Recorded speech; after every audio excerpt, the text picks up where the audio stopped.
Salutations. Welcome back to another episode of Making Make Sense with Joe. I'm making make sense with Joe for sure because I'm in the building and you already know. Today's topic is never forget to live well on this journey called life. Meaning never abandon your life and purpose that God may have for you in this life, and your seek and your need to explore and discover in order to claim something that is superficial, that has already been claimed, or that belongs to another man or woman, and or that does not serve the best version of oneself. When we abandon ourselves in our lives, right? When we abandon our lives, what we do, let's say I'm reaching for someone else's dream or goals, right? I abandon my own in order to try to obtain theirs. Now, let's say I'm not able to obtain whatever they may have said, what God has said. Listen, God has made a promise.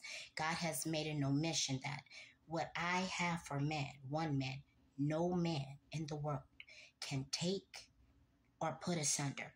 Doors that I open, no man has permission to close.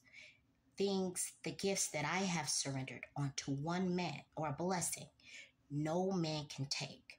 Only God has the power and the authority to control fate and to, as God has given, to take it. Only God. See, man can take material items, but what God has set for your life, no man in the world can take. No man can take from you what God has promised you. If God has written your life in the book of life, listen, I'm going to give you a testimony. And if I'm lying, I'm flying. And if I'm flying, I'm lying. And I'm not standing still. I was born in this world to a mother that was like the surrogate. She was a surrogate to my biological grandmother, okay? While carrying me, she was beat. Her teeth knocked out of her mouth. Everything that could happen, happened. I was premature. I came in at a divine number, on a divine number, as well as a divine date, okay? As well as a divine hour, okay? Meaning that all these things were prevalent and meaningful. Then I proceed, and now I'm being raised by my biological grandmother. However, is my mother, she is married to my biological father. So I then experienced ridicule from my family, but I still graduated, accolade with more credits than I needed, maintained a social life,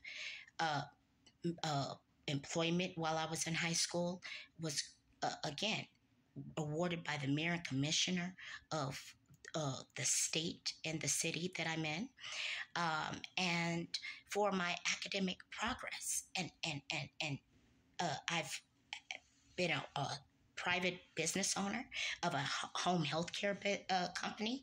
I've owned businesses. I've worked for the county as an exempt provider for several years.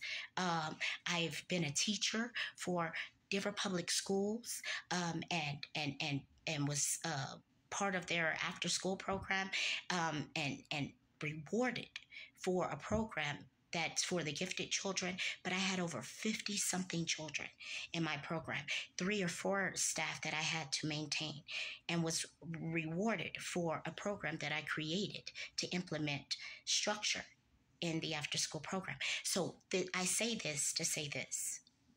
I have been lied on. I have been beaten. I have been martyred. I have been browbeaten. I have been blackballed. Okay? But what God has for a man, no man can take. So the test that I went through, I now have a testimony, a story to tell. The mess that I was thrown in, has aged well upon me, and now I have a message to share. So, what I'm telling you is never abandon your life trying to pick up someone else's purpose or cause. For if you do so, then what you do is abandon what God may have for you. And it may be something greater than what you foresee someone else has.